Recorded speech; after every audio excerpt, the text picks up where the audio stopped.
Merci d'avoir acheté une tondeuse robot Robomow. Robomow quitte sa station de base au jour et aux heures déterminées, tond votre pelouse et retourne à sa base pour être rechargé. Robomow dispose d'un système de coupe renforcé par rapport aux autres tondeuses automatisées concurrentes pour des jardins aux surfaces similaires. Robomow tond les bords de sorte que vous n'avez pas à le faire. Il effectuera rapidement son travail, vous permettant ainsi qu'à votre famille de profiter de la pelouse. Robomow, votre robot, notre expertise.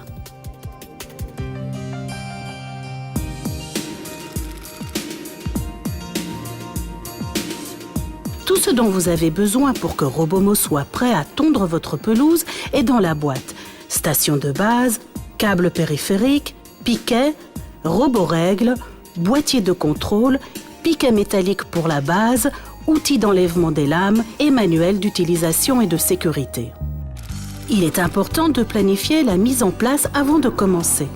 En fonction de la forme de votre pelouse, il faut la considérer comme un espace unique ou bien la fractionner.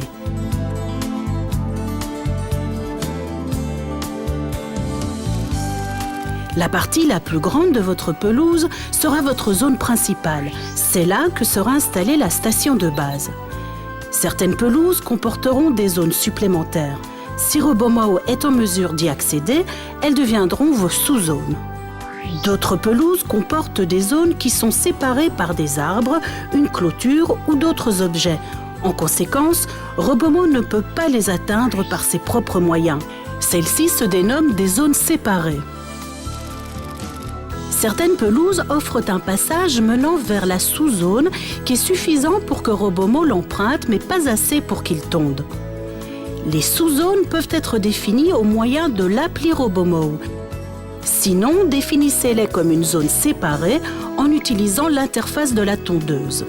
L'appli est disponible dans des boutiques comme l'App Store. Pour plus de détails et en savoir plus à propos de la compatibilité avec votre smartphone ou votre tablette, reportez-vous au manuel d'utilisation.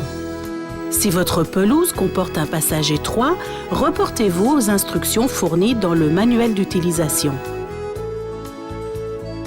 La meilleure façon de mettre en place une zone séparée consiste à délimiter le périmètre de la zone principale au moyen du câble en incluant également la zone séparée.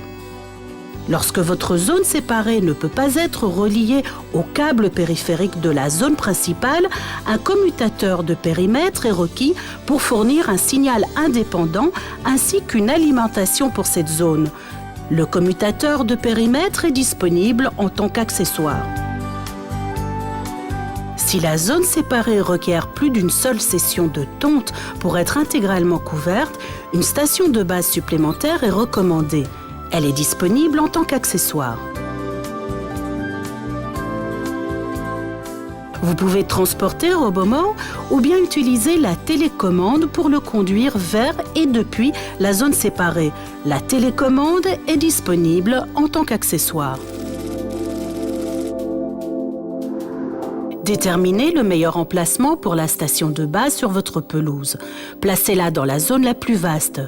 Nous vous recommandons de trouver un cadre ombragé dans la cour arrière, là où elle n'est pas visible depuis la rue. Ne la placez pas en pente ou trop près d'un angle ou d'un arroseur. Votre station de base est livrée avec un boîtier de contrôle qui fournit la puissance nécessaire pour recharger Robomow ainsi que pour alimenter le signal du fil périphérique. La distance entre le boîtier d'alimentation et la base est limitée. Il est maintenant temps d'installer le câble périphérique autour de votre pelouse. Le câble va définir la zone qu'il faut tondre et permettre de guider Robomow lors de la tonte des bords. Marchez le long des bords de votre pelouse et planifiez la façon d'installer le câble ainsi que l'endroit où des îlots seront nécessaires. En commençant à l'emplacement de la base, tirez les extrémités du câble avec le connecteur pour les dégager du couvercle en plastique. Attachez le début du câble au sol, là où la base sera nécessaire. Veillez à laisser suffisamment de longueur de câble pour fermer la boucle à la fin de l'installation. Commencez en plaçant le câble dans le sens anti-horaire, en le posant sur les bords de la pelouse sans le tendre. Mettez-le en place en insérant des piquets dans le sol à quelques mètres de distance les uns des autres, ainsi que dans les coins de la zone à délimiter. Utilisez la roborègle pour déterminer la position correcte du fil autour de votre pelouse. Quand le bord est plat ou pentu, utilisez la distance la plus courte de la roborègle. Quand le bord est un mur, utilisez la distance la plus longue. Nous vous recommandons de placer le fil dans les coins à 45 degrés et pas à 90 degrés. Une fois le piquet solidement en place dans le sol, tirez sur le fil pour le tendre. Il est essentiel que la tête du piquet ne dépasse pas de la surface du sol.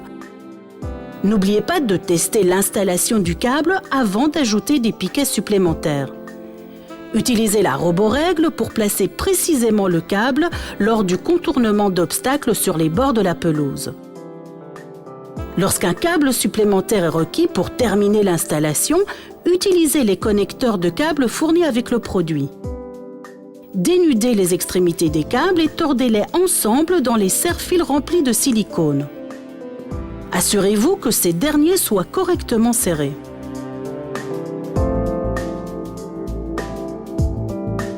Lorsque les bords des obstacles sont trop bas ou trop légers pour être détectés par les capteurs de Robomow, utilisez le câble périphérique pour créer un îlot autour de l'obstacle.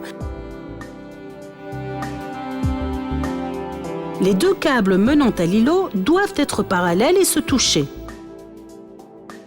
Appliquez la même méthode pour les plates-bandes, les jeunes arbres et les bassins.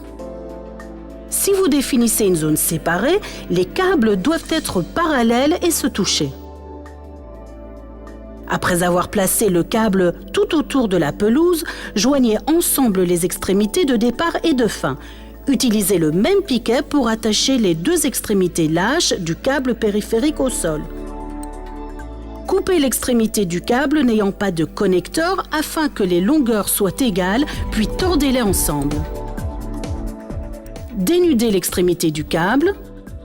Insérez le câble périphérique libre dans le trou du connecteur à l'aide d'un petit tournevis plat. Serrez la vis pour le fixer dans le connecteur.